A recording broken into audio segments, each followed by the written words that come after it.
Olá pessoal, futuros condutores. Hoje eu trago aqui para o canal a seguinte aula: mecânica básica voltada para a primeira habilitação. Isso mesmo, voltada para a primeira habilitação. Aqui não é aula para fazer mecânico não, tá? Aqui é aula para quem quer acertar a questão na prova teórica do Detran. Então, se você é aquela pessoa aí que entrou na autoescola, assistiu a aula lá, não conseguiu entender nada, não conseguiu compreender, ou compreendeu muito pouco, está querendo reforçar, enfim, você está com conhecimento muito baixo, quase que zero, eu estou trazendo essa aula aqui especialmente para você. Ou se você ainda vai entrar na autoescola e já quer adiantar os estudos, ou está com curiosidade para saber qual o nível de dificuldade com que as questões são cobradas, eu te convido a assistir essa aula aqui. Com certeza no final dessa aula você vai estar acertando muitas questões. Prepara aí um papel, uma caneta, faça seu rascunho, suas devidas anotações, busque tirar suas dúvidas e com certeza ao final vai dar tudo certo. Se você já tem um certo nível de conhecimento, digamos, bem que avançado, conhecimento teórico avançado, essa aula provavelmente não vai assim trazer para você grande surpresa, tá? Mas o foco aqui realmente é ajudar quem está com um nível de conhecimento muito básico aí e quer acertar suas questãozinhas lá na prova do Detran. Vamos avançar no assunto. Pessoal, antes de mais nada, quero dizer para você que confie em você mesmo, mantenha aí o foco, a força, a fé, que com certeza você vai alcançar aquilo que você deseja, certo?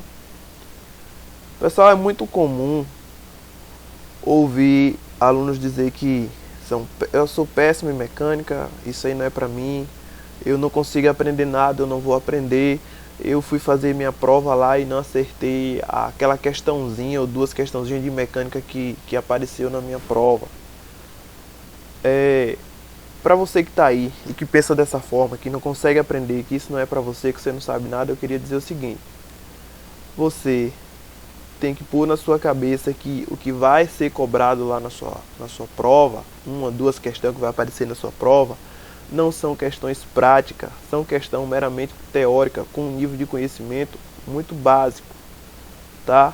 Não vai ser perguntado para você, vai ser meramente você saber que aquela peça existe, de qual sistema ela faz parte, vai ser basicamente isso, e eu vou tentar deixar isso aqui bem claro nesse vídeo. É comum também ver pessoas assustadas pela quantidade de veículos que vê na rua, modelos diferentes e as tecnologias embarcadas, e a pessoa pensa assim: eu vou gravar tudo isso, é tanta coisa. Só que é o seguinte: o que vai ser cobrado para você são, como posso dizer assim, conceitos básicos que se aplicam a qualquer veículo. Não vai ser cobrado de um veículo específico, um detalhe apenas dele. Observe que genericamente falando, todo veículo vai ter um sistema de lubrificação, um sistema de freio, e vai ser perguntas sobre isso que vai ser feita a você, certo? Eu trago aqui para você esse slide, ó. Esse slide aqui, para reforçar o que eu acabei de dizer e também te tranquilizar. Observe bem essas duas imagens. Observe aqui embaixo esses dois veículos. Olha a diferença de um veículo antigo para um veículo mais moderno. Porém, não vão perguntar para você sobre esses botões que estão no veículo, sobre essa central multimídia. Como eu já tinha dito antes, esse carro tem um freio, aqui também tem sistema de freio. Esse carro provavelmente tem um sistema de lubrificação, aqui também tem. Então, se a prova fosse perguntar, ia perguntar isso aí. Coisas que se aplicam a qualquer veículo, a motocicleta também. Certo? Então, vamos avançar. Pronto. Para você acertar questões na sua prova, o que você tem que saber vai ser praticamente isso. Coloquei um motor aqui no centro, né? Foi uma forma didática aqui que eu achei que seria interessante. Então você vai entender que existe um motor, algumas peças dele, parte dele, a função e os sistemas aqui, ó, que proporciona o bom funcionamento do motor e também possibilita o veículo como um todo, né, de circular, de andar, funcionar, fazer a sua atividade fim, né? Então você tem um motor e você tem o sistema de lubrificação elétrico, o sistema de freio, o sistema de alimentação, certo? Então é basicamente isso aqui que você vai saber, conhecer os sistemas, os símbolos que se referem a ele, às vezes eles são representados por imagens, para que serve e o nome dos seus componentes, certo? Vamos avançando. Pronto. Eu não sou dono da razão, mas se eu fosse dizer para você por onde você deve começar a estudar mecânica básica, eu diria: comece pelo painel de instrumento. Lá tem muitas informações importantes que caem na sua prova, pode ser perguntado, tá? E pelo seguinte fato, o carro, eu costumo dizer que ele se comunica com o seu condutor através dos barulhos, dos ruídos, porque muitas vezes a gente consegue, ouvindo, a gente consegue observar que tem alguma coisa errada com o nosso veículo, ou que está indo tudo bem. E através do painel de instrumento, ele traz muitas informações, principalmente sobre o seu funcionamento, falando lá sobre a parte do motor e o seu sistema, que vamos falar mais adiante. Aqui tem muitas informações que estão ocultas, tá? Mas eu vou trazer no outro slide todas as amostras, mas aqui já tem algumas informações que eu preciso destacar para você. E tudo isso que eu vou falar tem relevância, você precisa saber. Aqui, ó, eu tenho dois painéis. Observe bem, esses dois painéis, painel 1, painel 2. Você sabia que esses dois painéis eles são do mesmo veículo, porém de anos diferentes? Pois é, aqui eu tenho um veículo aí por volta de 2010, aqui eu tenho um veículo por volta de 1990. Observe bem, mais uma vez reforçando o que eu disse. Independente da diferença de ano, tem informações que são básicas e que vão estar contidas tanto nesse quanto nesse. Aqui pode trazer algumas tecnologias, sim, mas o essencial e o básico vai estar em qualquer veículo, e é isso que a gente vai se atentar agora, tá? Eu peço que você preste atenção, porque isso aqui tem relevância para a sua prova. Primeiro que eu quero destacar esse cidadão, ó, onde você identifica aqui o nome, quilômetros por hora, e você vê do 0 ao 200. Aqui também começa aqui do 20 ao 200, né? Observe bem, isso aqui é chamado de velocímetro, isso você precisa saber. O nome disso é velocímetro. Aqui, ó, também é o mesmo velocímetro. De um veículo para o outro, o que foi que mudou? A posição e a aparência. Mas a finalidade, as informações, você veja que são a mesma. Qual é a finalidade do velocímetro? Medir a velocidade que o carro desempenha em determinado momento ali, né, que você olhar para ele. Certo? Então, ó, não tenha medo da diferença de um veículo para o outro, de um ano para outro.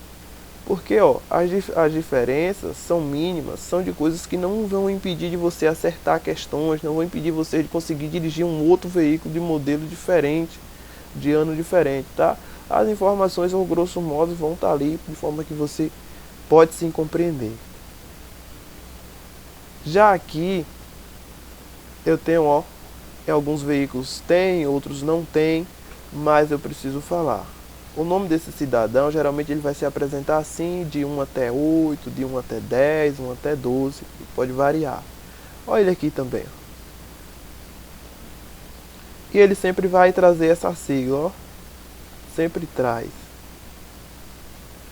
Às vezes RPM, às vezes 1 barra, né, abreviação de minuto vezes 1000. O nome desse cidadão aqui é tacômetro. O nome técnico, se caísse na sua prova, esse cidadão aqui seria tacômetro. Você precisa saber o nome e saber agora o que é o tacômetro. O tacômetro, ele faz a medição de giros do motor, certo? Geralmente, popularmente, as pessoas chamam ele de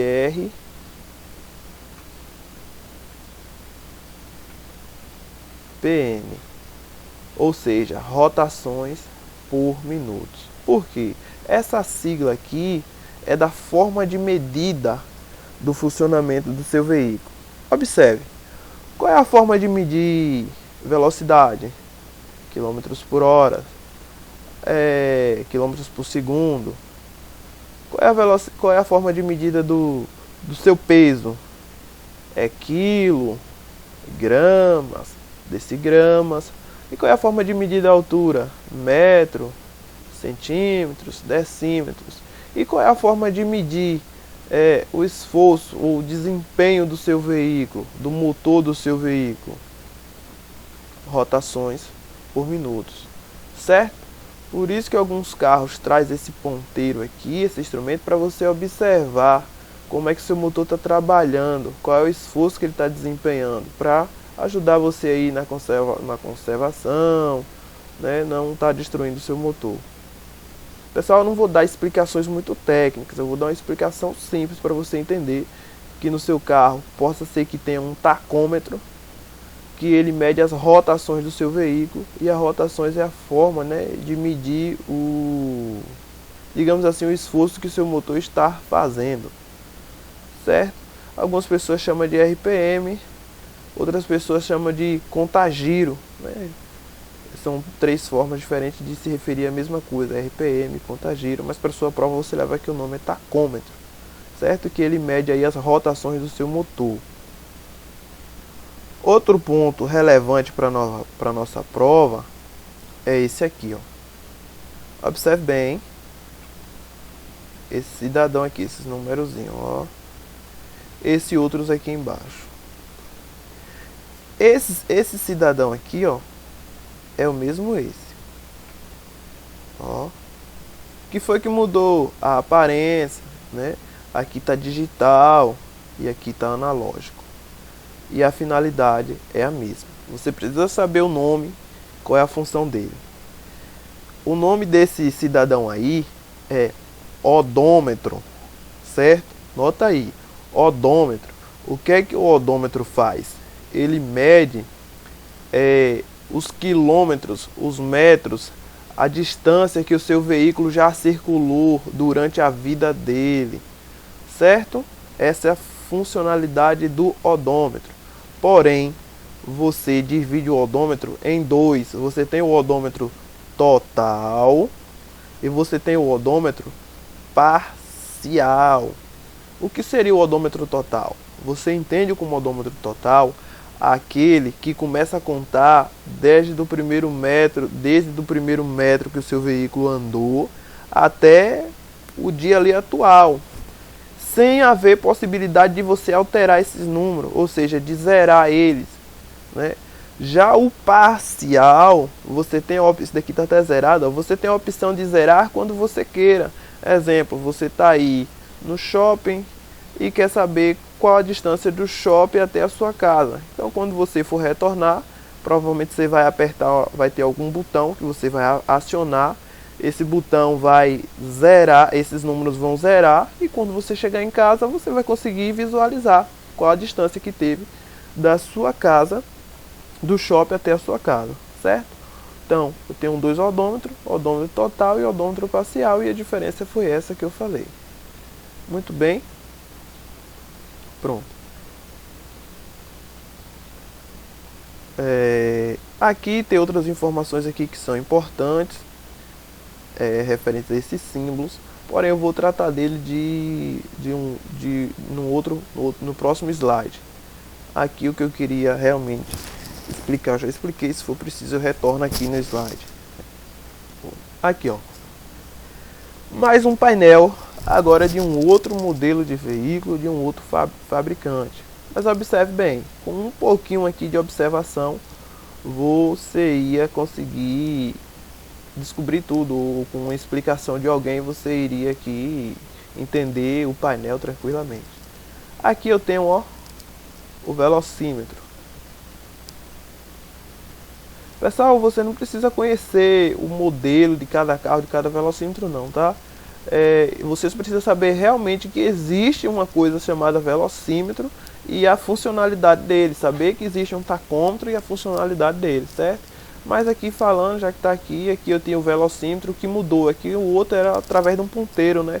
Era o que a gente chama de analógico, e aqui é digital. Marcador de combustível lá também tinha um ponteiro, aqui ó, tá digital. O tacômetro continuou da mesma forma, aqui o tacômetro, ó, que é o tacômetro, também chamado de RPM, ou chamado de contagiro. Esse cidadão aqui, ele mede o que? O giro do motor. E o que seria isso?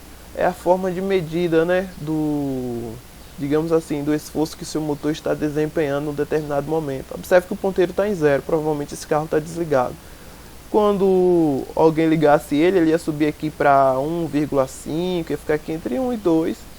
Cada vez que você acelerasse, ele ia subindo, só mesmo para agregar mais conhecimento. Cada vez que você acelera, vai andando mais rápido, o ponteiro vai subindo. E aí ele vai mostrando o quanto de esforço você está... Ele vai subindo e mostrando aí ao quanto de esforço você está expondo o seu veículo.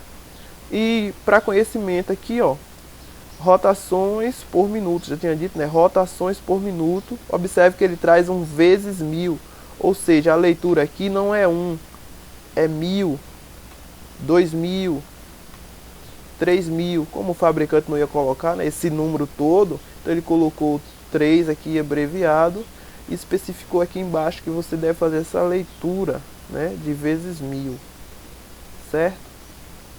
Pronto. Vamos lá. Observe esses símbolos em vermelhos aqui em cima, esses outros aqui embaixo. É a esses símbolos que eu quero que você se atente, tá? Observe bem. Como eu falei para você, você tem que entender o motor, entender o sistema. E falei que o carro se comunica com você através do painel de instrumento. Como isso? Através desses símbolos, tá certo? Quando esses símbolos acenderem e permanecerem acesos, é sinal que algo de errado está acontecendo. Aonde? No sistema a que ele se refere. Cada luz dessa se refere a um sistema diferente, né? Traz uma informação diferente. E é isso que você precisa saber. O nome, a que sistema ele pertence e quais os componentes desse sistema, certo? Primeiramente, essas luzes elas não vão permanecer acesas em condições normais. Em condições normais elas vão ficar apagadas, elas vão se acender somente no momento que você girar a chave para dar a partida no motor. Elas vão se acender como por uma fração de segundo ali, acho que 1, 2 segundos, somente para mostrar que estão operantes. E logo em seguida elas vão apagar, se ocultar. E elas só vão permanecer acesas no caso de tiver algum defeito. Então, é normal aí para você, né, que essas luzes permaneçam apagadas. Se você está circulando com o seu veículo, já deu a partida no veículo e essas luzes continuarem, algumas delas continuar acesa, aí você tem que olhar porque algo de errado está acontecendo, é a forma como o veículo se comunica com você, certo? Mas para a sua prova, eu preciso que você se atente a isso aqui, ó. Vou destacar os principais. Esse aqui, esses dois, esse, bem como esse aqui. Os outros, será que não são importantes? Sim, todos são importantes. É bom conhecer todos. Se você fizer uma leitura aí, com certeza você vai, né, acabar pegando todos aí. Mas eu destaquei esses aqui, que eu creio que tem muito mais relevância para a sua prova, certo? Vamos estudar. Presta atenção, porque os outros slides que vem falando dos outros sistemas tem tudo a ver com esses indicadores. Vamos lá. O primeiro aqui, começar por esse, eu vou apagando para a gente falar sobre ele. Vou apagando.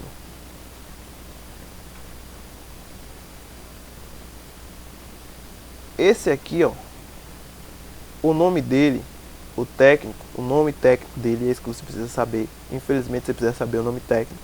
É manômetro. Isso. Manômetro. O que é que o manômetro faz? Ele indica a pressão do óleo do motor. Manômetro que indica a pressão do óleo do motor. Ou seja, ele se refere ao sistema de lubrificação, ao fluido que você bota dentro do motor para lubrificar as peças móveis do motor, né, para que não ocorra desgaste. Observe bem, seu motor, as peças lá de ferro, de alumínio em funcionamento estão em atrito uma com as outras. E o sistema de lubrificação, o óleo específico que vai lá dentro do motor, é quem faz diminuir o atrito entre essas peças, certo? O óleo tem a finalidade de diminuir o atrito, evitando desgastes e avarias no seu motor, correto? Nome da peça, manômetro. O que é que ele faz? Indica a pressão do óleo. Quando eu falo do óleo, eu estou me referindo ao sistema de lubrificação interna do motor, que faz com que o seu motor trabalhe bem, corretamente. Você precisa entender que no seu carro vai ter diversos tipos de fluido, ou seja, óleozinho lá, né? Vai ter o fluido de freio, né? Popularmente falando, óleo de freio, vai ter óleo da direção hidráulica, e você não pode confundir uma coisa com a outra.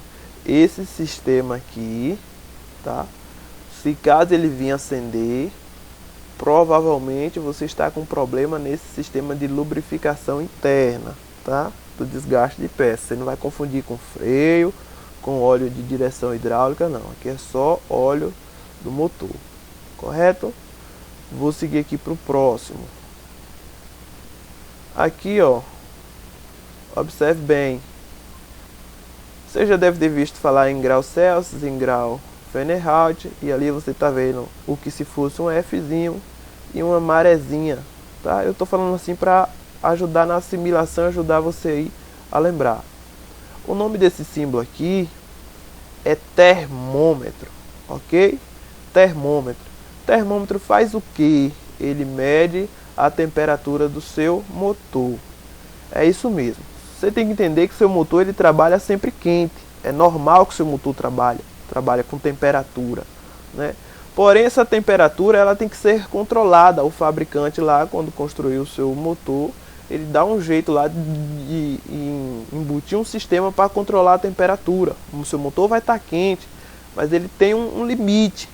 E caso o seu veículo venha passar desse limite, esse é o símbolo que vai acender aí no seu painel, indicando que algo com a temperatura do veículo não está correto, algo com a temperatura do veículo saiu da normalidade. Portanto, eu vou aprofundar um pouquinho mais à frente, mas aí você vai entender que existe um sistema, né, que busca manter essa temperatura ideal de funcionamento. Vamos falar mais à frente, vou mostrar o símbolo novamente. E se esse símbolo acender, possa ser que esse sistema não esteja funcionando corretamente, algo aí aconteceu de errado com ele, certo? Pessoal, dá para aprofundar mais nisso aqui? Dá, mas eu acho desnecessário nesse momento. Esse símbolo aqui, ó, vem aí através das novas tecnologias, você não vai encontrar em veículos mais antigos, né? Nem todos os modernos também vão trazer, que é indicando que você está com a porta aberta ali, ó. Alguns apenas mostram que você tem uma porta aberta, outros mais tecnológicos mostram o lado e a porta realmente. Poderia ser a mala, o capô, vai depender aí do modelo do veículo, do grau de tecnologia que ele está trazendo. Mas só para você entender que ali, né, se refere à porta aberta. Aqui é o airbag, que vem aí através do sistema de segurança, que já está sendo obrigatório nos veículos novos, o airbag. E aí você precisa saber que existe um airbag, que ele faz parte do sistema de segurança, que o airbag é uma bolsa, né, de ar que vai sair de dentro da carroçaria ali do seu carro, dentro da carcaça do seu carro, em caso de impactos com certa intensidade. Não vai ser qualquer impacto, vai tendo um impacto com uma certa intensidade, o próprio sistema vai ser acionado. E para que serve? Ele serve para impedir que os ocupantes do veículo mantenham contato direto com as partes do veículo, ou seja, com a porta, com o painel, com o para-brisa ali na frente, no caso de uma colisão. Então esse saco, essa bolsa de ar vai se expandir para que você se choque contra ela, amortecendo assim o impacto. Vou avançar. Esse aqui essa caixinha aqui com um menos indicando negativo, um maisinho ali indicando positivo. Normalmente pessoas falam que é o símbolo da bateria, mas você precisa levar para sua prova que o nome dele é amperímetro, tá? E que ele remete ali ao sistema elétrico do veículo. Não posso restringir ele com ideia de só da bateria. Porém, né, digamos que ali no entorno tem muitos outros equipamentos que faz parte ali desse sistema e que auxilia para que a bateria esteja sempre carregada, para que ela faça a atividade dela, que é fornecer e armazenar carga. Enquanto quando uma outra dessas peças elétricas vem ter algo de errado, quebrar, parar de funcionar, um fio que soltou, é esse indicador que acaba se apresentando aqui para você, né? Você vai servir para todo o sistema elétrico ali, não só a bateria, tá? Esse próximo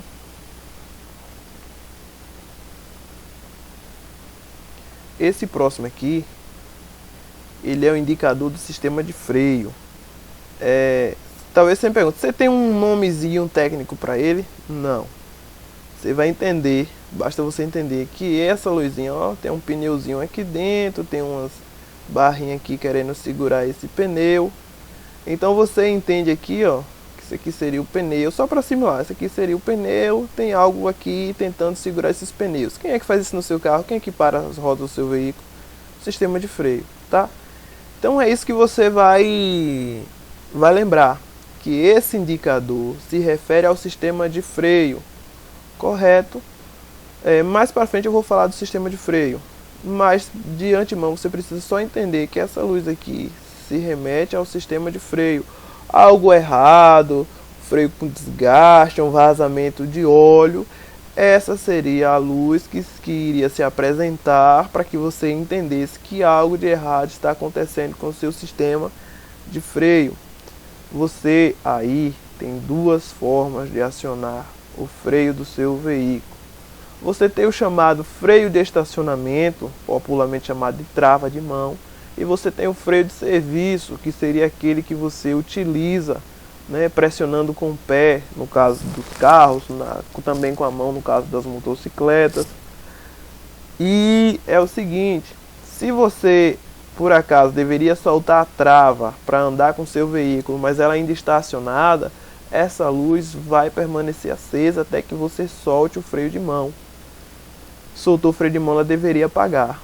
Se caso ela vier permanecer acesa, ela está indicando que o seu sistema de freio de serviço está com algo errado. E essa aqui é a luz da injeção eletrônica. O que seria a injeção eletrônica? A injeção eletrônica faz parte ali do sistema de funcionamento do motor, alimentação de combustível, né? Os carros hoje em dia aí traz muita tecnologia embarcada para fazer com que ele funcione com mais eficiência, com economia, né? Então, quando algo de errado acontece com esse funcionamento do motor, os dispositivos, sensores ali, principalmente voltado à ingestão de combustível, ao bom funcionamento do motor, é essa luz que vai acender. Grava que essa luz é a luz da injeção eletrônica, correto? Injeção eletrônica que faz parte do sistema de alimentação, que nos veículos mais novos vem substituindo o carburador. Seria uma questão de prova. Normalmente se pergunta isso sobre esse símbolo. Nos veículos mais novos, o carburador vem sendo substituído pela injeção eletrônica. Esse aqui, ó, eu vou falar quando chegar na parte de freio, né, que é o sistema ABS. Aqui é um dispositivo que geralmente se acende quando as pessoas têm defeito com a chave codificada. Não vai ser em todos os veículos que você vai achar ele, não vai ser em todos os veículos que vai achar esse aqui. Nos veículos mais antigos você não vai achar essa injeção eletrônica, em alguns modelos sim, em outros não, mas esses aqui que eu falei de um por um, eles são essenciais que você tenha conhecimento. Aqui tem um indicando que o condutor está sem o cinto, aqui que a pressão dos pneus está incorreta, e aqui é algo de errado com o sistema de direção. Feito essas explicação, que eu quero que você leve daqui, embora eu creio que eu expliquei, não sei se eu estou prolongando demais, mas a intenção é ajudar. Mas eu quero que você grave aí o símbolo, o nome do símbolo, se você possível, faça essa anotação do símbolo, do nome do símbolo e a que sistema ele se refere, certo? E agora a gente vai avançar nos slides e assim a gente vai aprofundando, embora eu já tenha falado um pouquinho de cada um, a gente vai aprofundando aqui, relembrando o que cada um faz e os componentes dele, certo? E os seus componentes. Pessoal, todos esses sistemas que tem lá no veículo, olha o sistema aí. Esse sistema é porque o motor por si só, algumas pessoas pensam que tudo que está ali é motor, mas nem tudo que está ali é motor. E o motor por si só ele não vive. Ele precisa ali, né, que algo em torno dele esteja o auxiliando para que ele funcione perfeitamente, sem vir a quebrar, se danificar. Por isso que a gente vai continuar estudando desde a partir de agora. Observe bem, quando você abre o capô do seu veículo, né, que é a tampa do motor ali, a tampa que cobre toda essa parte, né, de motorização, a gente chama de capô, é essa imagem que você tem. Talvez você olhe e diga que tudo isso é motor, porém isso não seria verdade. Aqui eu tenho parte dos sistemas aqui, estão aqui presentes. Se eu fosse tirar só o motor daqui de dentro, ainda ficaria muita coisa, tá? Eu tenho o sistema de arrefecimento, eu tenho o sistema elétrico, tem a parte de ar-condicionado. Então alguns dos sistemas já é embutido ou parte deles aqui com o motor, mas o motor seria praticamente essa parte aqui, ó, que está com essa caixinha preta aqui em cima, tá? O motor seria praticamente essa parte, tá? Se a gente fosse um pouco mais técnico, né, a gente deveria olhar dessa forma, que essa parte aqui é o motor. Mas o que seria realmente o motor? Tem uma definição técnica? Tem. E eu vou trazer ela para você, para te agregar conhecimento. Mas será que é realmente necessário? Será que não dá para todo mundo saber o que é o motor? E dá, sim dá. O problema é que isso aqui também é um motor. Isso aqui também é um motor. E eles são diferentes. E para distinguir, a gente traz esse conceito para os motores veiculares. Máquina térmica que transforma energia química em energia mecânica. Máquina térmica, por quê? Porque seu motor ele trabalha com temperatura. O seu motor não trabalha frio, ele trabalha sempre quente. Agora é claro que essa temperatura tem que ser controlada para não vir danificar. Então ele é uma máquina térmica. O seu motor no seu funcionamento, ele produz fogo, tá? A combustão, motor de combustão interna, ou seja, lá a queima de combustível. Com isso gera muito calor.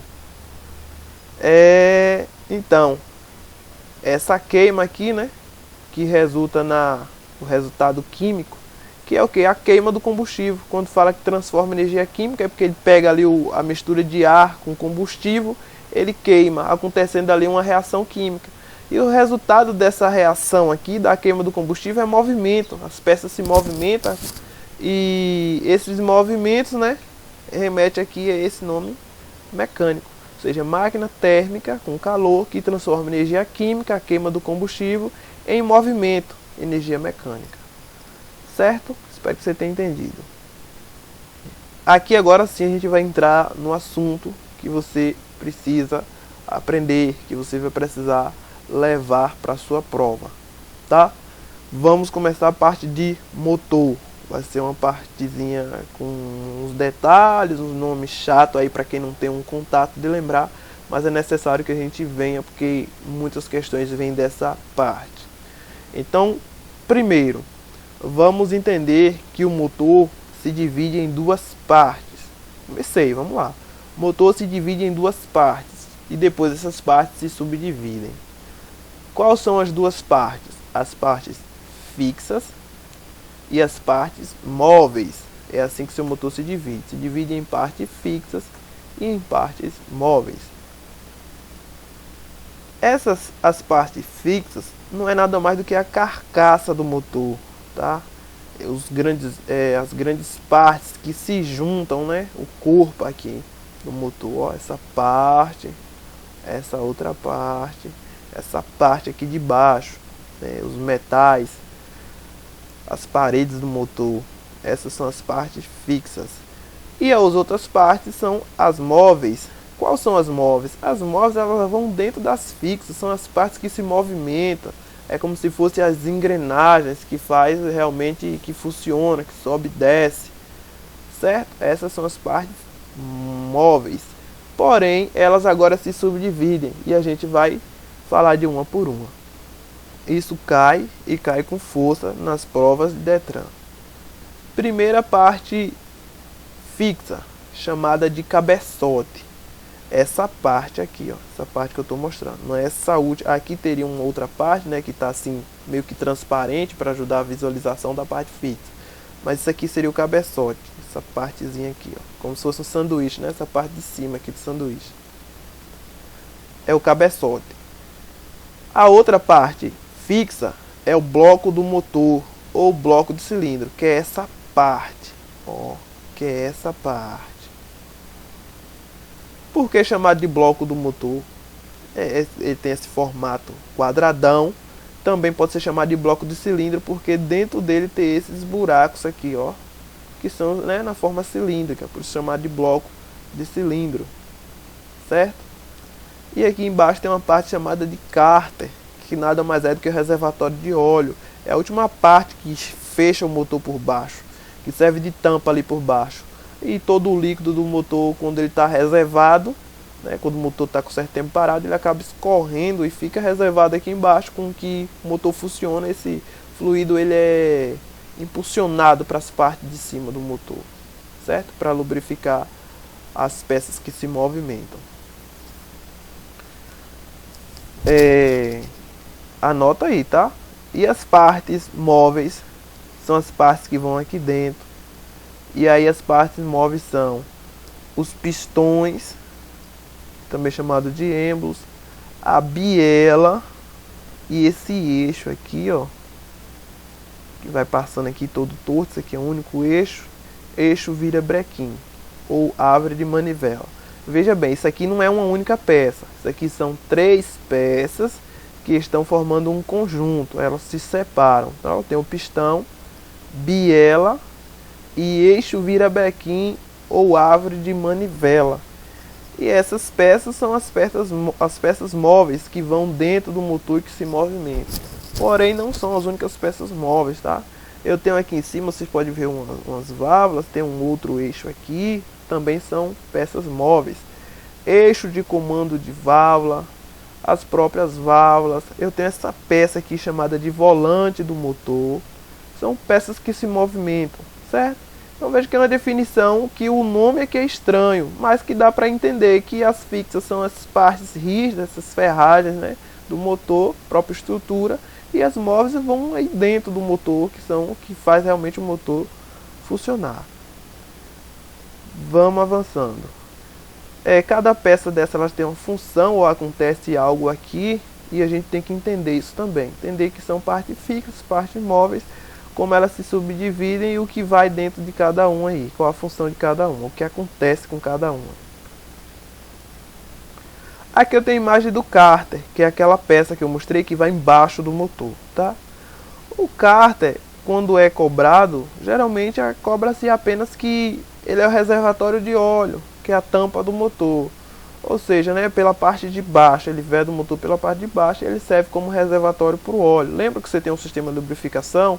Então o óleo praticamente ele fica reservado aqui dentro, e quando o motor está funcionando, esse óleo, através de uma bomba, ele é pressionado para as outras partes do motor, né? As outras partes que precisam receber a presença desse óleo. Pronto. Tá até aqui, ó. Cárter, reservatório de óleo e última parte inferior do motor. Voltando aqui para cima, cabeçote. Cabeçote é essa parte aqui, ó.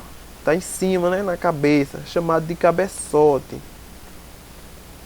O cabeçote ele é o alojamento das válvulas e vela de ignição, e nele se conecta o coletor de admissão e de exaustão. Veja bem, vou explicar para vocês. O cabeçote é uma parte fixa e dentro dele se conecta algumas partes móveis. Quais são as partes móveis?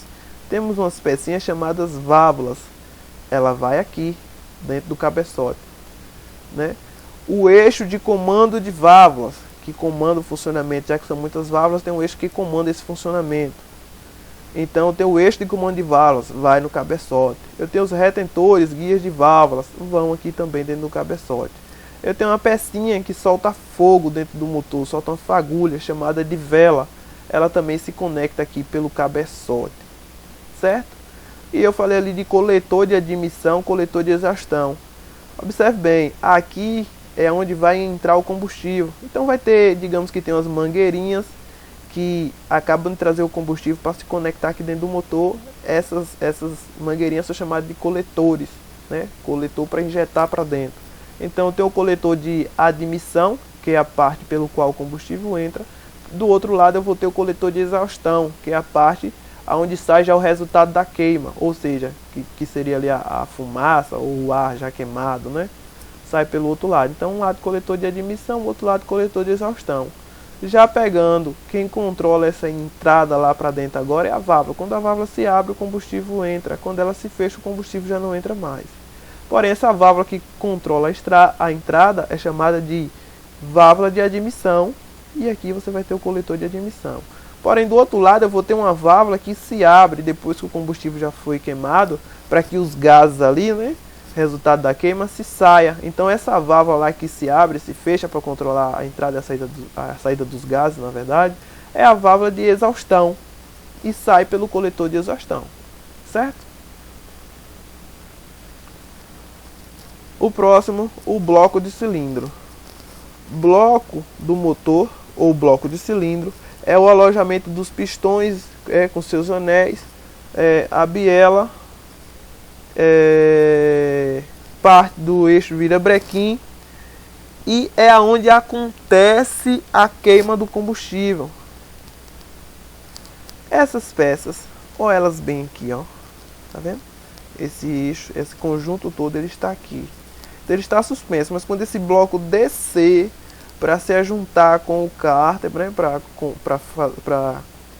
enfim, fechar o motor, esses pistões vão ficar aqui dentro. Observe que tem aqui, ó, um pistão, dois pistões, três pistões, cada pistão, e eles vão aqui, ó, dentro dos cilindros, no interior do bloco, né, e eles trabalham aqui dentro, subindo e descendo, fazendo os tempos do motor. Então o bloco de cilindro, o bloco do motor, é onde vai os cilindros, a biela acaba trabalhando ali dentro, certo? Então, ó, o bloco do motor, o bloco de cilindros, dentro dele ele serve de alojamento para os pistões, para a biela, né? O bloco serve de alojamento para o eixo virabrequim, e aqui dentro do cilindro é onde acontece a combustão, a queima de combustível. Aqui, ó, na parte de cima, entre o cilindro e o cabeçote, é onde acontece a queima de combustível. Então, o que é o bloco? Vai lembrar que o bloco é a parte mais pesada do motor. No bloco é onde acontece a queima de combustível. E dentro do bloco, dentro dos cilindros do bloco, serve de alojamento para os pistões, para a biela e para o eixo virabrequim. Certo?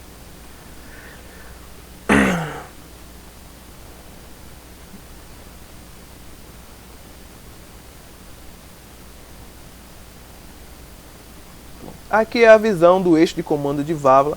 Isso aqui é aquele cabeçote que eu mostrei para vocês, tá vendo? Aquela parte de cima da cabeça, cabeçote. Aí aqui, ó, esse aqui tem desce aqui para dentro, uma válvula, outra válvula, outra válvula, outra válvula. E aqui eu tenho os buraquinhos aqui, ó, que são esses que eu tô vendo, tô mostrando aqui em cima, ó. São a mesma peça aqui em ângulos diferentes. Então é por aqui que o combustível entra, né? De um lado vai ser a entrada, do outro lado vai ser a saída dos gases, tá certo? Lá embaixo. E aqui é a parte que se junta com o bloco. Isso aqui seria o bloco. Essa parte aqui vai em cima dessa. E observe bem, as válvulas lá, ó, elas controlam a entrada de combustível, né? A saída dos gases, mas isso tem um tempo certinho para acontecer. Então aqui tem um eixo aqui, ó, que comanda esse funcionamento das válvulas. Por isso que ele chama de eixo de comando de válvula, certo? Aqui eu tenho as válvulas, vou ter os retentores, tá? Do comando de válvula. Aqui dentro do cabeçote eu também vou ter galerias, que são essas pequenas passagenzinhas assim, ó, que serve de passagem para a água e para o óleo.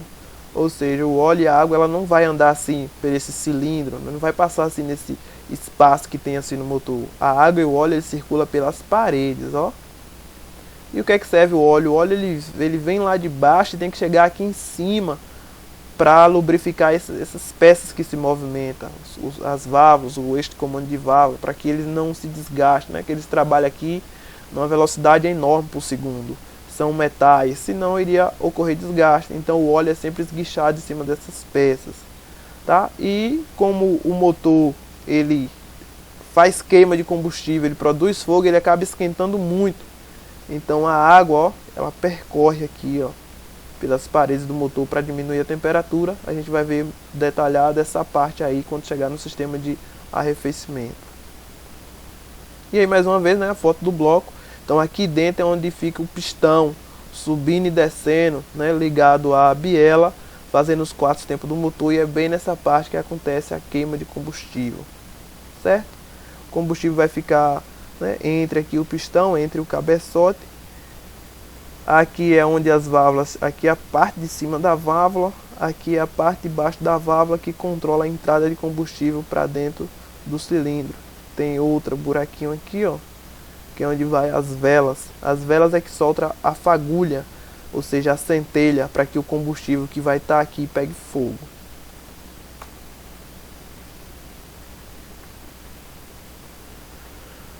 Aí mais uma visão das partes móveis: pistão, biela, eixo virabrequim, um outro modelo de eixo virabrequim, e mais uma vez relembrando aqui outras partes móveis, que é o volante do motor, as válvulas, o eixo do comando de válvula, os balancins que controlam ali junto com o eixo do comando de válvula, o funcionamento das próprias válvulas. Pronto. E já falando para você que o pistão trabalha dentro do cilindro, subindo e descendo, esse movimento dele subir e descer é quem concretiza algo chamado os tempos dos motores, tá? O motor que a gente está falando muitas vezes é chamado até de motor de 4 tempos, e a gente vai entender esses tempos, os nomes deles, cada um deles, o que acontece, e é necessário que você tenha isso em mente, que você possa levar isso lá caso venha uma questão sobre esse assunto, e sempre tem, é muito comum ter, e você não venha errar. Observe bem, aqui eu tenho uma visão lateral do que seria o motor, tá? Uma visão aqui, ó, isso aqui seria o cabeçote, essa parte aqui seria o bloco, e aqui embaixo assim seria o cárter, tá certo? Então você imagine que aqui no cárter vai ter óleo, aí aqui vai ser o bloco, e você vai ter aqui dentro do bloco o pistão, a biela, o eixo virabrequim. Cada vez que esse pistão sobe e desce, ele está realizando um tempo. E quando ele completa os 4 tempos, ou seja, 4 momentos diferentes, finaliza ali. Por isso que são 4 tempos. Finaliza e ele volta a fazer tudo de novo. Ou seja, a vida do pistão é esse. Ele faz um tempo, outro tempo, outro tempo, outro tempo, e volta para o início e vai fazendo, refazendo, refazendo tudo de novo, tá? Então, existem uns motores chamados de motores de 2 tempos, mas não vou entrar nesse detalhe. Vou falar apenas do motores 4 tempos, que é o motor que está aí presente na maioria dos veículos, né, atuais, certo? Motores de combustão interna. Você pode encontrar algum veículo elétrico, e aí não vai ter esse sistema de motor, vai ser só bateria. Observe bem. Então, aqui é o cabeçote, aqui é o bloco, em cima, embaixo o cárter, seria a carcaça nas paredes do motor. Já que dentro você tem um eixo virabrequim, que é a visão lateral, a biela e o pistão. Aqui eu tenho umas válvulas, ó, veja que uma está aberta e a outra está fechada. Já aqui estão as duas válvulas, ó, fechadas, duas fechadas, uma aberta e outra fechada. Isso aqui seria a vela soltando aqui, ó, a fagulhinha, o fogo, para ajudar a queimar o combustível. Então observe bem. Ao final dessa explicação, com certeza vai dar uma clareada. Se for preciso, você repete aí o vídeo. O primeiro tempo do motor é chamado admissão. O segundo tempo, compressão. O terceiro tempo, explosão. E o quarto e último tempo, exaustão. Meu amigo, quando chega no último tempo o pistão para de funcionar? Não, ele volta e faz tudo de novo. É um ciclo, ele não para, ele vai sempre continuando. Isso vai fazer com que o seu veículo ande. Certo? Vamos lá. Vou tentar clarear. Quando o seu veículo é fechado, quando ele é fabricado pela primeira vez, quando ele está ganhando vida, suponhamos que ele não começa de qualquer jeito. Todas essas peças, ela tem uma posição inicial para ser colocada. Ó, elas têm uma posição inicial para ser colocada. E elas vão trabalhar em conjunto. Elas vão ter um sincronismo. E eu vou ter uma peça, veja que as partes daqui de cima, elas são separadas das partes de baixo. Mas elas vão ter que trabalhar no sincronismo. Vai ter um momento certo para esse pistão estar descendo e essa válvula está aberta. Para ele estar subindo e essa válvula está fechada. E isso não pode acontecer de qualquer forma. Tem um sincronismo, um momento certo. Tem um momento que esse pistão está descendo e essa válvula tem que estar aberta. Se ela se encontrar fechada, seu motor não vai funcionar. E o que é que vai fazer então? Já que vai ser fechado, todo certinho. Mas depois, quando funcionar, o que é que vai acontecer para não perder esse sincronismo? Vai ter uma peça chamada correia dentada, ou corrente de comando, que vai ser ligada na ponta desse eixo e na ponta desse eixo. E com isso eles vão trabalhar sempre junto, mantendo esse sincronismo. Vamos lá. Quando seu motor, essa explicação aqui é genérica para você entender. Quando seu motor for fechado pela primeira vez, seu pistão vai estar bem aqui em cima. As duas válvulas vão estar fechadas. No dia que você girar a chave para tentar ligar o motor, o primeiro movimento dele, ele vai ser impulsionado através de um motor de arranque, através da força da bateria, para que ele possa funcionar por si só. De início ele vai ter essa ajuda. Mas vamos lá. Seu pistão vai estar aqui em cima. Quando você tentar dar a partida, o que é que vai acontecer? Ele já vai se movimentar. Ele vai descer, como está mostrando nessa imagem. E essa válvula vai se abrir. Observe que tem uma setinha dizendo que está entrando alguma coisa. Está entrando o quê? Combustível, para que o motor funcione, para ser queimado e o motor funcione. Então essa válvula é a válvula de admissão. Ou seja, ó o tempo de admissão. É o primeiro tempo, é o tempo de entrada de combustível para que o motor possa funcionar. Então o pistão que está aqui, ele desce como se fosse uma seringa sugando. E o combustível, que vai ser o líquido, entra. Na verdade entra a mistura, né? Mistura de combustível. Por que mistura? Que pode ser ar com gasolina, ar com etanol, ar com diesel, ar com GNV, certo? Então essa válvula abre, o pistão desce, o combustível entra. Feito isso, o pistão vai chegar embaixo e chegando embaixo ele vai subir novamente, ó. E aí já vai começar o segundo tempo. O primeiro tempo já foi, o pistão desce, a válvula de admissão se abre e o combustível entra. Quando ele for subir, vai acontecer já o tempo chamado de compressão. Ou seja, a válvula agora lá já se fecha, o pistão já sobe, mas sobe comprimindo a mistura. Ó. O cilindro foi tomado esse espaço por combustível, mas agora o pistão vai subir comprimindo. Ou seja, essa mistura de combustível aqui vai ser comprimida, vai ser imprensada, apertada, a ponto até que a temperatura das moléculas aqui vão aumentar. Quando o pistão chegar em cima, que ele comprimir toda essa mistura, acabou o segundo tempo, que é o tempo de compressão. Quando ele acabou de chegar em cima, a vela já entende que ela tem que soltar a fagulha. O combustível já foi comprimido, já foi aquecido. A vela aqui, ó, a espertinha, solta a fagulha, a faísquinha de fogo. E vai acontecer o quê? Vai acontecer uma explosão, ou seja, a queima desse combustível. Por isso que esse tempo aqui é chamado de explosão, ou também combustão, que vai ser a queima do combustível. Explosão, combustão, queima do combustível. Quando o combustível se queima, né, é uma atividade que vai ter um resultado. Qual é o resultado? Vai se formar gases. Esse gás vai ter que expandir para algum local. Só que as duas válvulas estão fechadas e o que vai acontecer então? Toda essa força dessa reação química aqui, né, dessa queima de combustível, vai empurrar o pistão de volta para baixo. Tá? Então o pistão vai descer com potência da explosão. Chegando embaixo ele vai subir novamente.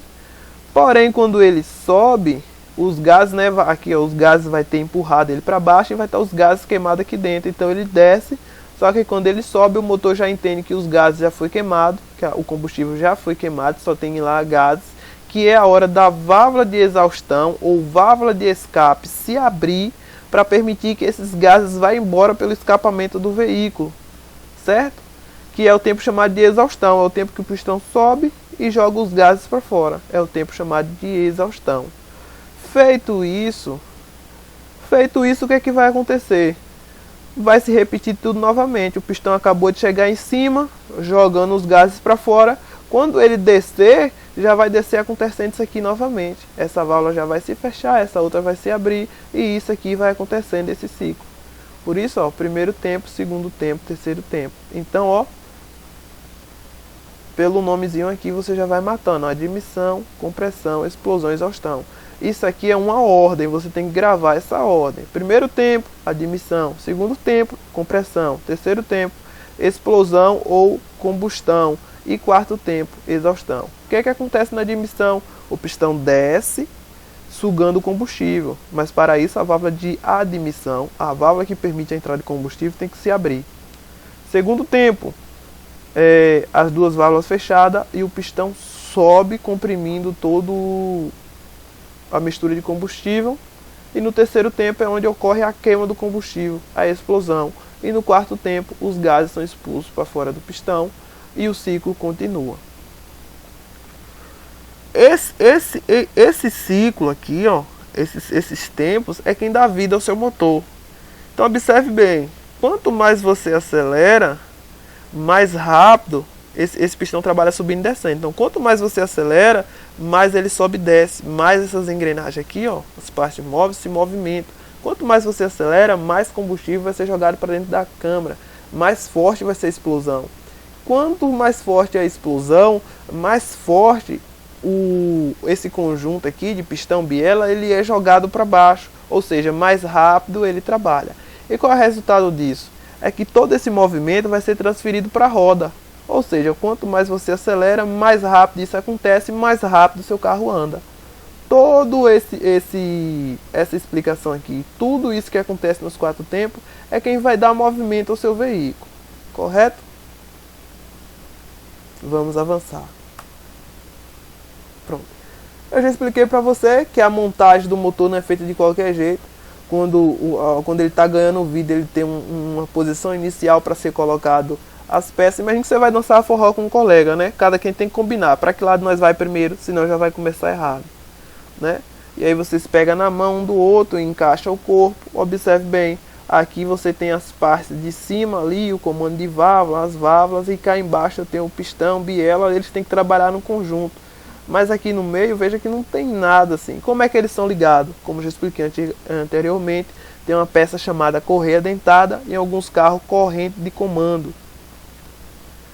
E essa peça é quem tem a função de dar esse sincronismo, de ligar a parte de cima com a parte de baixo do motor. E aqui, ó, observe bem, aqui eu tenho o eixo de comando de válvula, lá dentro vão estar as válvulas, tudo certinho. Lá embaixo eu vou ter bloco, não precisa você entender certinho, visualizar aqui e saber onde é que está cada coisa. Mas você saber que aqui em cima eu vou ter uma das partes móveis, lá embaixo eu vou ter outro conjunto das partes móveis. E eu tenho a correia dentada aqui, ó, que vem na ponta dos eixos de cima e vai lá na ponta dos eixos de baixo, mantendo assim o sincronismo, para que ele trabalhe sempre junto. Por isso até que a manutenção da correia dentada, ela tem que ser feita com bastante atenção, para que ela não venha torar, para que ela não venha saltar, ficar afogada e o motor perda o sincronismo. E assim você vai ter um grande dano no seu motor. seria as formas do motor, né? A forma do motor seria a distribuição dos eixos, das bielas e da válvula dentro do motor. Quando ele vem assim, a gente chama motor em linha, motor em V, motor radial, motor box ou motor caixa. É uma moto aí, né, de alta cilindrada que vem com essa configuração. Eu vou ter um eixo de manivela, um eixo virabrequim aqui embaixo, vai ter uma biela subindo com pistão, uma biela subindo com outro pistão, como está apresentado aqui nessa foto. Seria um motor em V. Em linha, o mais comum, o radial, aqui ó, vai ter um eixo e vários pistões aqui, ó. Seria o box, o caixa, aí no Fusca, no Kombi. Pronto. E aqui um resuminho aqui, ó, sobre isso que a gente, pelo menos pelas partes do motor, consegui trazer esse resumo. Entender que você tem as partes fixas, as partes móveis. As partes fixas são o cabeçote, o bloco de cilindro, o bloco do motor e o cárter. O cárter é reservatório de óleo. O bloco de cilindro serve de alojamento para os pistões, para a biela, para o eixo virabrequim.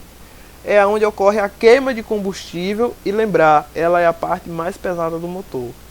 Já o cabeçote serve de alojamento para o eixo de comando de válvulas, para o balancim, para a vela, é onde se conectam os coletores de admissão e de exaustão.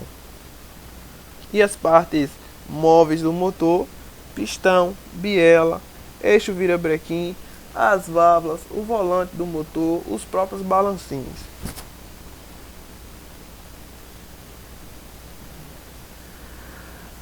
Falamos sobre o motor e agora vamos falar sobre os sistemas. Olha as luzes aí de volta, aquelas luzes que eu mostrei lá no painel, elas se referem aos sistemas, tá? Por isso que eu já falei elas lá para vocês e trouxe ela aqui de volta quando for falar do sistema, para a que elas se referem, né? Para ajudar a lembrar aí, né? Se já uma revisão dos símbolos. Olha o símbolo. Primeiro símbolo, quem lembra? É o símbolo que se refere à injeção eletrônica, ao bom funcionamento do motor, certo? Sistema de alimentação. Aqui a gente vai falar basicamente qual é o sistema, né, o símbolo dele, como ele faz isso, quais os componentes e os cuidados que se deve ter com ele.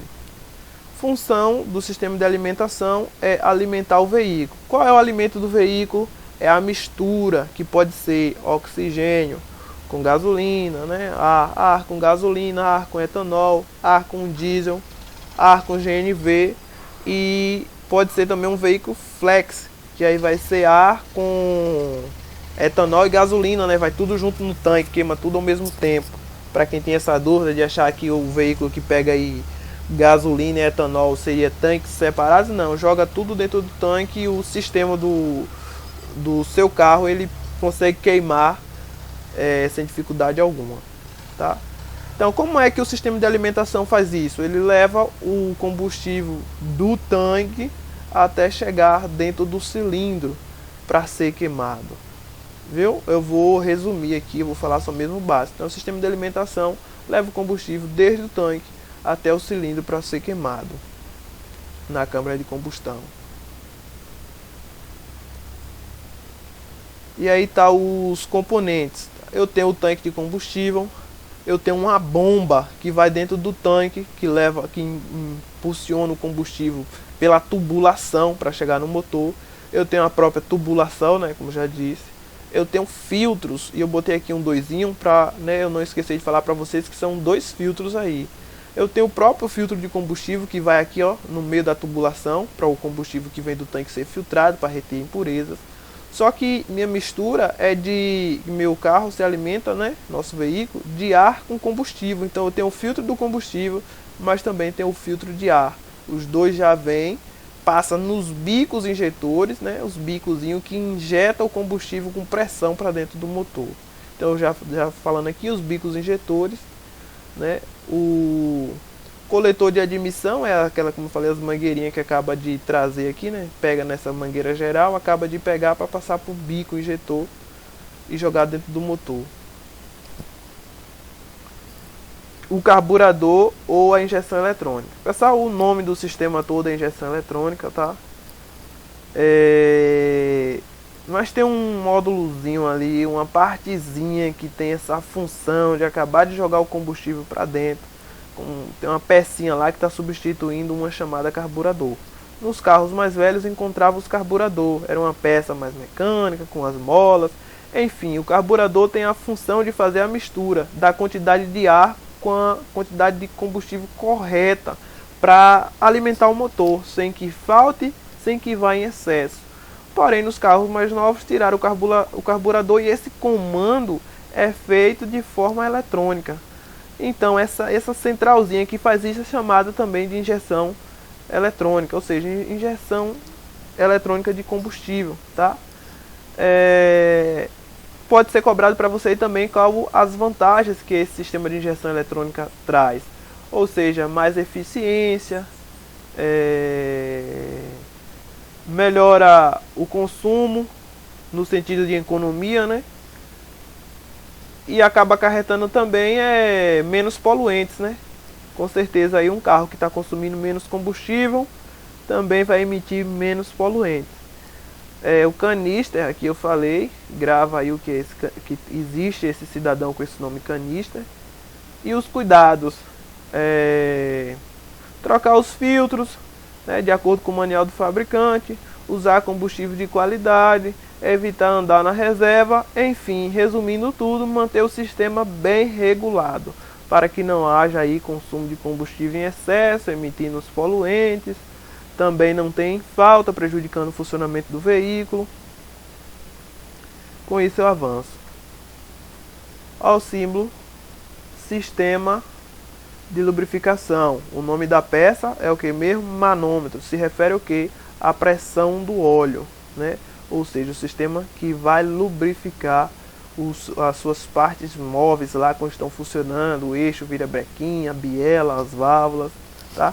Como é que ele faz isso? Levando o óleo do reservatório, ou seja, de dentro do cárter, que é o reservatório de óleo, até as partes móveis do motor, ou seja, lá dentro a biela, os pistões, como já falei, né, a árvore de comando de válvula.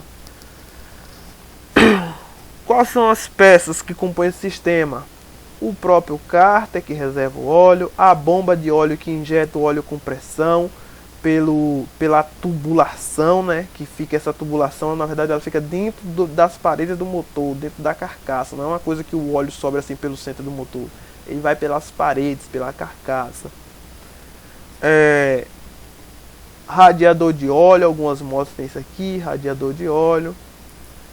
O filtro de óleo, que é essa peça aqui, ó, quando o óleo vem do cárter, ele passa pelo filtro para depois subir para as partes do motor. Pescador da bomba de óleo, que é essa pecinha que vai lá no fundo sugar o óleo para dentro do filtro. Vareta de medição, que você, condutor, vai usar para estar medindo o nível do óleo, para saber se o óleo está dentro do nível, se o nível está baixando, se está tendo alguma alteração. E os canais e as galerias, que é a tubulação por onde o óleo circula. Certo? Cuidados, verificar o nível do óleo e trocá-los dentro do prazo. Quando eu falo trocar dentro do prazo, eu quero dizer nem antes, nem muito depois. Antes, para não estar, né, tirando um combustível que é derivado de petróleo, para estar tirando antes do tempo, né, questões de cuidado do meio ambiente. Nem também depois, porque muito depois o óleo já vai ter perdido aí a sua capacidade de conservar o seu motor e você vai acabar tendo desgastes. Usar o óleo recomendado pelo fabricante, esse período de troca também especificado pelo fabricante. E cuidado aí com os possíveis vazamentos que você vê, para já ir corrigindo para que o óleo do seu carro não fique baixando o nível.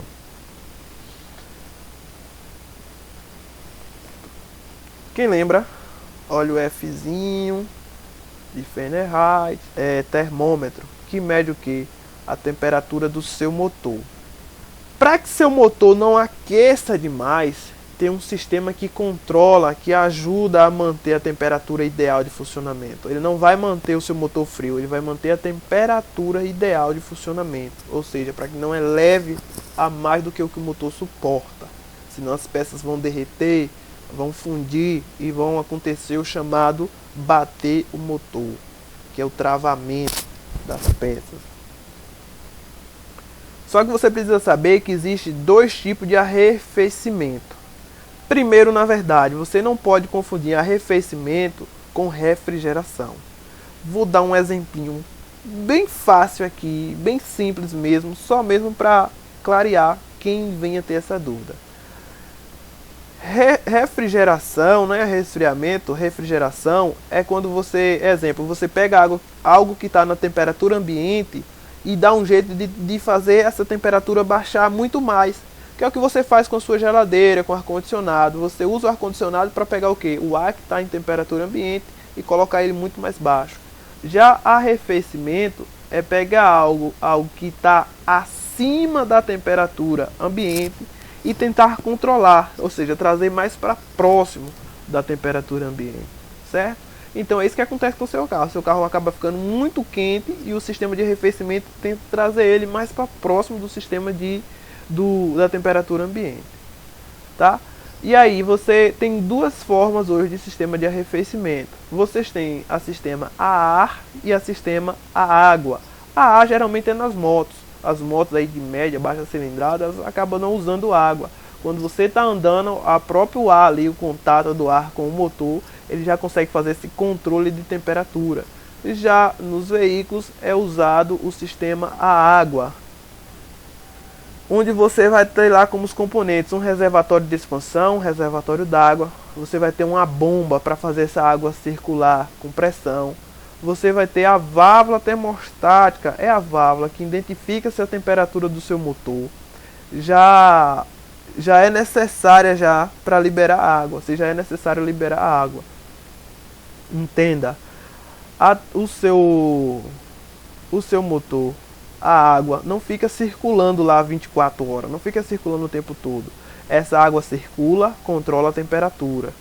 Com isso, ela volta para o reservatório. Quando esse motor volta a chegar a uma determinada temperatura, essa válvula identifica e libera mais uma vez a circulação da água. E assim vai nesse ciclo, certo?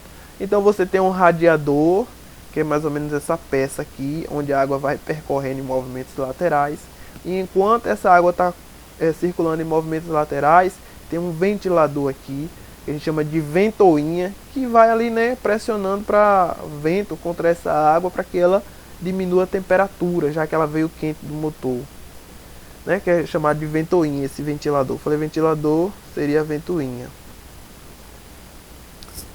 E você tem como componente também as mangueiras, ou seja, essas tubulações aqui, né, mais as galerias da carcaça do motor. Assim como o óleo, a água não passa lá no centro do motor, ela passa nas paredes das partes fixas, né, do motor, nas paredes do bloco. A água tem o caminho dela e o óleo também tem o caminho dela na parede do motor. Então, os cuidados: verificar o nível de água, corrigir os vazamentos, se atentar às mangueiras ressecadas, enfim, cuidar aí, né, para que não haja vazamentos de água, para que não haja perda de água. Olha lá o amperímetro. O amperímetro, que remete você a lembrar do sistema elétrico, né, que vai alimentar a sua bateria, ajudar ela a armazenar, fazer com que quando você queira ligar o seu veículo, ligar um farol, ligar um rádio, você tenha carga suficiente, né, para que isso aconteça. Sistema elétrico, que além de ajudar a manter aí a bateria em boas condições, a ponto de você conseguir dar a partida no veículo, né, ele vai ajudar a pressionar esse primeiro movimento do motor.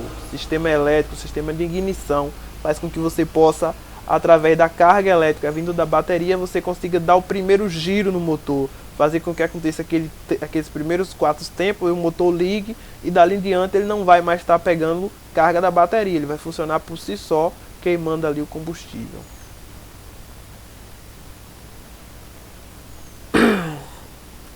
Componentes do sistema elétrico: chave de ignição, módulo eletrônicos, né, que é quem vai, é como se fosse o cérebro que entende todo o comando que você dá esse cérebro aqui entende o que é que você está querendo, se você está querendo ligar uma seta, se você está querendo ligar o farol, se você está querendo que o próprio motor dê a partida, o motor desligue. Digamos que aqui seria o cérebro, a central eletrônica, módulo eletrônico. Temos as velas de ignição que recebe carga elétrica para soltar a centelha, soltar o fogo para que o combustível se inflame e queime. Os cabos de vela que ligam as velas até as bobinas. Temos as bobinas. O que são as bobinas? As bobinas são como transformadores de energia. Ou seja, a bobina recebe a energia 12 volts vindo da bateria. Só que essa energia 12 volts não é suficiente para fazer a vela soltar o fogo. Aí o que é que acontece?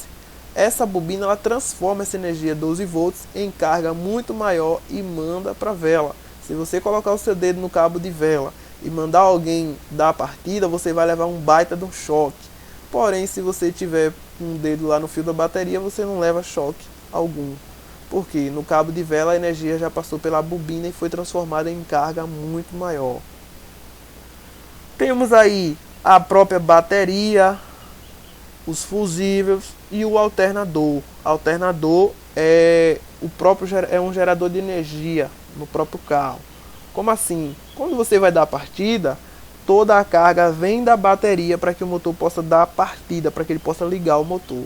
Depois que o motor está em funcionamento, o alternador funciona juntamente com ele. E o alternador passa a gerar energia. Então ele tanto recarrega a bateria, porque alguém puxou um pouquinho de energia dela para dar partida no motor, ou se você estava aí ouvindo um rádio com o carro desligado, com o farol ligado, se sua bateria descarregou um pouquinho, o alternador aqui, ó, quando o motor voltar a funcionar, vai carregar tanto a bateria como vai alimentar o rádio, o farol que você está usando, enfim, todo o sistema elétrico. E a bateria vai ficar lá, né, só servindo de armazenamento. E quando você precisar ligar o veículo novamente, ela vai funcionar como fonte de fornecimento de energia.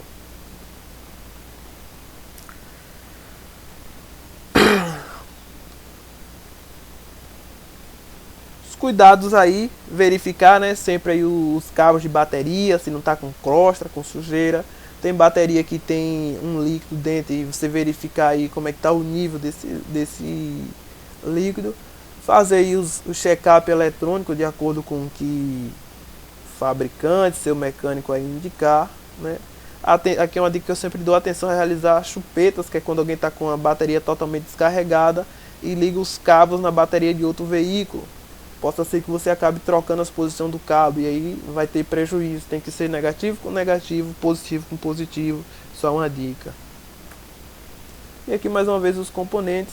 Isso aqui é a bobina que transforma a energia em uma voltagem maior. Isso aqui também é uma bobina, diferença só de modelo. Eu tenho uma peça chamada distribuidor, que é quem manda a energia aí para os cabos de vela. Aqui no caso a bobina, tem uma bobina que faz isso, distribuidor em alguns modelos também faz isso. Eu tenho os cabos de vela, eu tenho as velas que é quem solta a centelha, eu tenho o alternador que gera energia quando o carro já está ligado. Eu tenho um motor de partida, muito importante ele aqui, ó, chamado de arranque. O motor de partida, ele tem aqui umas engrenagenzinhas na ponta, e ele se conecta ao seu motorzão, o motor central. Ele é uma pecinha pequena. E ele tem a função de fazer o quê? De dar o primeiro impulso quando você gira a chave, para que o motor possa ter vida própria, funcionar sozinho a partir do momento que você dá a partida. Tem um vídeo aí no YouTube, eu vou tentar deixar o link na descrição, que você pode tentar observar aí essas partes, a montagem do motor e o motor funcionando. Tem uma ótima visão, é um vídeo que eu considero didático. Quem conseguiu entender certinho assim vai conseguir compreender o que é que está acontecendo ali no vídeo. Ele é um vídeo, né, que fica tocando uma música e você só vai vendo a imagem. Pronto. Então toda essa funcionalidade do motor é para que ele gere movimento. As suas peças se movimentam e todo esse movimento chega numa peça final chamada volante do motor. Já mostrei e vou mostrar ela de novo novamente. E esse movimento serve para quê? Para chegar nas rodas, para que seu veículo ande através de um sistema chamado sistema de transmissão. O que é o sistema de transmissão? O sistema que transfere a potência criada pelo motor, o movimento criado pelo motor até as rodas de tração. Sendo que existem veículos com tração traseira, ou seja, quem impulsiona são roda traseira, e veículos com tração dianteira, quem impulsiona são roda dianteira. Certo? Assim, ó, botei aqui um exemplo para ficar claro na bicicleta. Quando você pedala a bicicleta, esse sistema aqui é quem leva esse movimento até a roda traseira. Então, isso aqui seria uma transmissão de uma bicicleta, seria uma transmissão de uma moto, que seria a transmissão do ônibus, que tem digamos que ele tem um motor dianteiro. Um exemplo, ele tem um motor dianteiro e a roda de tração é a traseira. Então, teria uma barra de ferro dessa para levar esse movimento daqui até na roda traseira, certo? Os componentes: volante do motor, que é a última peça ali que vai se conectar ao sistema de transmissão. Eu tenho o sistema de embreagem dentro do sistema de transmissão. Sistema de embreagem, aí eu vou destacar aqui o disco e o platô. A caixa de câmbio ou caixa de mudança, ou chamado também de caixa de marcha. Eu tenho o eixo cardan, né, o eixo que leva, né, eixo de transmissão, eixo cardan, que leva ali, ó, lá para a roda traseira esse movimento. Aqui eu tenho, ó, aqui dentro eu vou ter embreagem, né? Eu vou ter a caixa de mudança aqui dentro, que é a caixa de marcha, o eixo cardan, até chegar nas rodas. Tem uma vez, em alguns lugares, a presença de uma peça chamada diferencial, que permite movimento diferente nas duas rodas do mesmo eixo. Às vezes eu tenho uma roda aqui na direita e uma roda lá na esquerda, e uma precisa girar mais do que a outra. E aí o diferencial permite que isso aconteça. Pedal de embreagem lá, onde você pressiona, tá? E tudo isso forma o conjunto de transmissão. Aí eu tenho a presença do disco platô, né, que vai na embreagem. A caixa de mudança, que alguns chamam de caixa de marcha, é uma caixa, essa aqui, ó, que ela é cheia de engrenagem. Então, cada vez que você seleciona uma marcha, quando você segura lá em cima no câmbio, o que você chama de marcha? Na verdade, é o câmbio de marcha. Então, cada vez que você selecionei a primeira, a marcha ré, a segunda, o que acontece é que dentro da caixa de mudança vai haver combinações de engrenagens diferentes para proporcionar diferentes condições, né, de andamento ao veículo. Mais uma vez aí em marcha, né, você teria aqui o seu câmbio, você condutor vai acionar lá dentro. Aqui você teria a transmissão, e aqui a caixa de marcha, né, a caixa de mudança. E aqui você teria o volante do motor que vai se conectar ao sistema de transmissão e ir embora. Isso aqui, pessoal, é o diferencial. Essa peça aqui no meio. Aqui eu tenho uma semi-abre, outra semi-abre. E aqui eu teria um diferencial. Quem já viu assim uma empilhadeira funcionando, talvez aqueles trator, máquinas agrícolas, que ela faz uma curva parada no local, ou seja, ele trava uma roda e a outra gira e ele consegue fazer a curva em cima do seu próprio eixo, né? E uma roda está girando e a outra fica sem girar e ela não quebra, o eixo não quebra. Por quê? Porque o diferencial permite isso.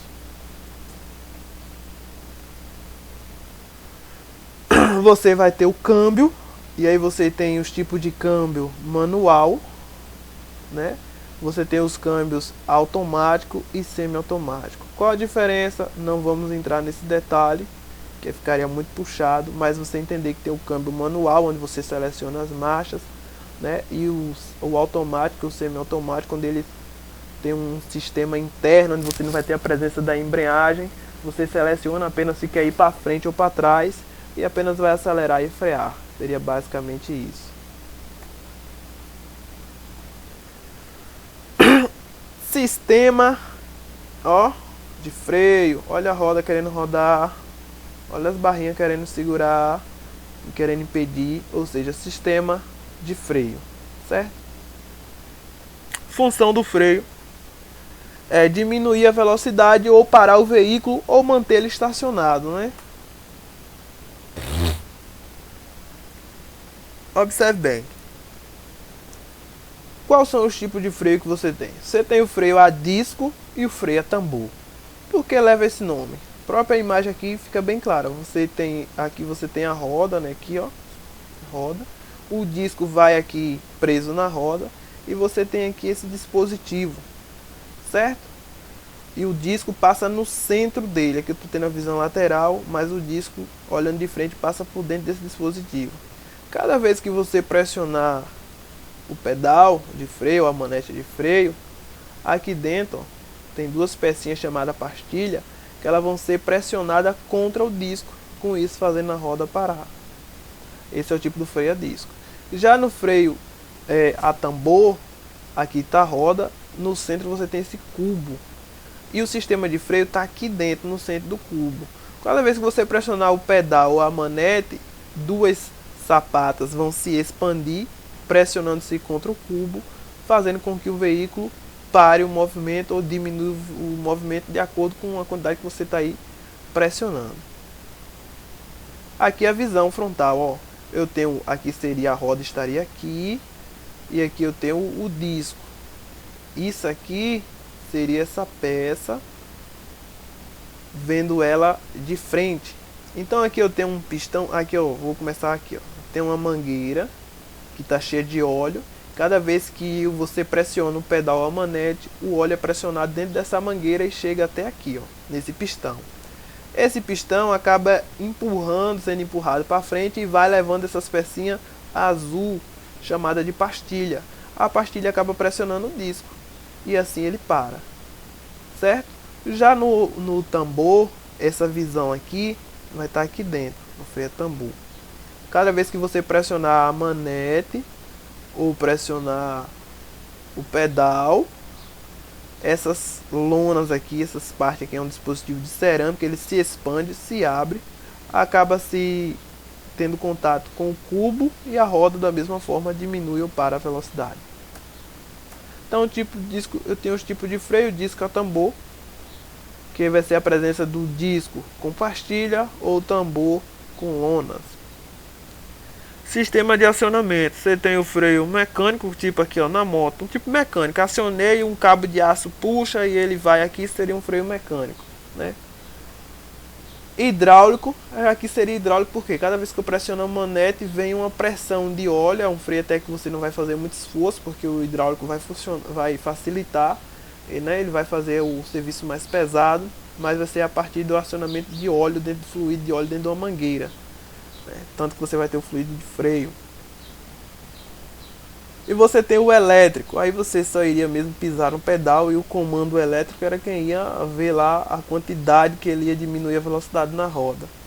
E o freio pneumático, também chamado de freio a ar. No caso dos ônibus, caminhão, né, eles têm freio a ar. Geralmente você já deve ter ouvido, né, o ônibus ou os caminhões, veículos de maior porte, fazer aquele barulho.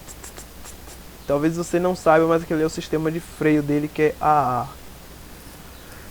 Pessoal, observe. Basicamente os tipos de freio que você tem é a disco e o tambor, tá? Essas formas aqui são as formas de acionamento. Quando você pressionar lá, que vai fazer esse sistema aqui do disco ou do tambor ser acionado para parar, pode ser de forma mecânica, de forma hidráulica, de forma elétrica ou de forma pneumática. Os componentes: o disco de freio, tambor de freio, fluido de freio, pastilha de freio, cilindro mestre, cabo de freio, pedal ou manete de freio. Outro componente muito importante aí para que o seu veículo esteja com condição de circular é a suspensão, né? A parte ali que amortece, a parte que dá conforto ao ocupante. Mas a função da suspensão não é só dar conforto, ó, é também absorver os impactos sofridos pelas rodas, né, e acompanhar as saliências da pista, oferecendo desempenho ao automóvel, conforto aos ocupantes e também segurança, já que a suspensão mantém a estabilidade do veículo.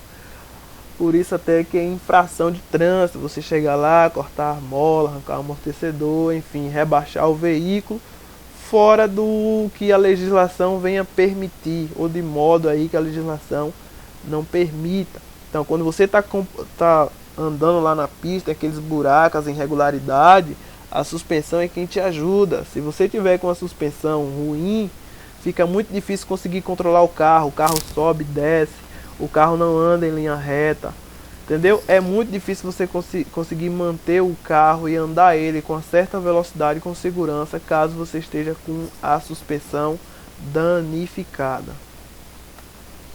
componentes, o amortecedor, que é essa peça aqui, ó. Aí junto com o amortecedor você tem a mola, os dois geralmente estão juntos, o amortecedor e a mola aqui vem cobrindo o amortecedor. Você tem bandejas, você tem braço de suspensão, você tem buchas, né, para engatar no resto da carcaça do carro. E os cuidados é manter todo esse sistema aqui regulado, alinhado, fazer alinhamento, balanceamento. É assim que você cuida da suspensão do seu veículo. Se você tem um amortecedor estourado, você troca o amortecedor. Se você tem uma mola cansada, você substitui. Se você está com folga, aí você troca as buchas. Para isso manter principalmente a segurança, não só o conforto, mas também a segurança. Sistema de direção é o sistema aí que possibilita você dizer se você quer ir para a direita, para a esquerda ou seguir em linha reta. É composto pelo braço de direção, pelo volante, pelos terminais, que é as partes que vão ali já para chegar na roda, né, os pivôs. Você tem a caixa de direção, e aí você tem direção hidráulica, você tem direção elétrica, você tem direção mecânica. A mais comum é a hidráulica, onde você também vai ter tubulações com mangueira de óleo, você vai ter reservatório de óleo de direção. Agora já na mecânica, né, aquela mais dura, mais antiga, onde o motorista faz muito esforço para conseguir mudar o carro de posição, principalmente quando o carro está parado, que o peso triplica, né, o peso se multiplica. Quando ele está em movimento fica um pouquinho mais fácil. Outros componentes junto à homosonética, o varão, aí, né, semelhante ao braço de direção, fluido da direção hidráulica no caso dos carros com direção hidráulica. É aqui uma dica: se o volante do seu carro anda vibrando muito e em pista plana você tem dificuldade em seguir em linha reta, é sinal de que as rodas estão desequilibradas, precisando ser alinhadas e o veículo balanceado. Em caso de pneus e rodas empenadas, deve-se fazer a substituição. Sobre os pneus, pessoal, aí, né, que acaba compondo aí o sistema de direção, você deve verificar o que? A qualidade dos seus pneus. Se você tem pneus que estão danificados, com arames expostos, você tem que substituir o pneu já careca, até porque é infração de trânsito. O pneu lá tem um dispositivo chamado TWI, tem uma letrinha lá do lado do pneu. Aí você olha na lateral TWI, você vai subindo, que é ali onde ficam os sulcos do pneu, ou seja, que a gente chama de rastro. Vai ter uma marquinha assim, um pequeno como é que eu posso dizer? Um bolinho assim de borracha no pneu. E quando os rastros virem gastando e chegar na altura dele, seu pneu já se caracteriza como um pneu careca. Aí você deve aí substituir. Outro cuidado é manter os pneus sempre calibrados, para que o gasto do pneu seja uniforme. Esse aqui é um pneu calibrado, quando ele gasta, ele vai gastando de forma uniforme. Quem anda com o pneu muito acima da calibragem, muito cheio, você acaba tendo o centro do pneu com muito contato com o solo e os laterais não. Com isso, o seu pneu desgasta dessa forma. O centro gasta muito e as laterais ficam, né, menos desgastadas. Já com o pneu vazio, aquele pneu barrigudo, você vai ter muito desgaste nas laterais e o centro do pneu fica muito menos desgastado. Pessoal, sobre tudo que eu falei aqui, tem mais coisas que pode ser falado, ser acrescentado? Com certeza, muitas coisas. Só que aqui o intuito não é formar mecânicos, nem tenho capacidade para tal. O intuito é só trazer um conhecimento aí para que você possa acertar questões na sua prova. Informação que seu pneu ali, aquelas informações ali, tem muitas letras ali, muitas escrituras na lateral do seu pneu, não é à toa, elas têm uma função, não vou entrar nesse detalhe. E aqui só para você aqui, questão de curiosidade, questão de informação, eu trouxe esses dois artigos do Código de Trânsito Brasileiro. Ó, artigo 230, parágrafo 18 diz o seguinte: conduzir o veículo em mau estado de conservação, comprometendo a segurança, é uma infração grave. Você vai ganhar o que? 5 pontinhos na sua carteira. Pessoal, o que seria manter o veículo em mau estado de conservação? É o seguinte, quando você anda lá com o para-choque despencando, mau estado de conservação. Com o para-brisa rachado, mau estado de conservação. Com a tampa, com a porta que não fecha, que tem que alguém estar segurando, amarrado de corda, com a tampa da mala nesse mesmo jeito, com os pneus carecas, mau estado de conservação. Ou seja, você não vai achar lá no Código de Trânsito Brasileiro um artigo que diga assim, estava com o retrovisor quebrado, está com o pneu careca. Não, e tudo isso se enquadra em mau estado de conservação. Então cuidado com a forma que você anda com o seu carro, que pode aí, né, acabar gerando uma infração de trânsito. Outro que talvez você não saiba, mais questão de dica mesmo aqui, que é o artigo 180, que diz o seguinte: o condutor que tem seu veículo imobilizado na via por falta de combustível comete uma infração média, 4 pontos, penalidade de multa, né, e a medida administrativa de remoção do veículo. Então observe, se seu veículo parou aí no meio da avenida, numa rua, uma autoridade de trânsito, um agente de trânsito aí solicita que você retire o veículo e de repente você pensar que pode justificar por falta de combustível, na verdade você vai ser provavelmente autuado, provavelmente penalizado, porque você está cometendo uma infração. Você tem a obrigação de verificar o nível de combustível para chegar onde você deseja. Se tiver alguma dúvida, você deixa no comentário. Se não gostou do vídeo, é isso mesmo. Se você gostou aí também, pode deixar seu comentário, pode deixar sua crítica. Enfim, eu espero ter ajudado. Espero que você tenha gostado do veículo. E desejo para você toda a felicidade do mundo. E eu vou ficando por aqui.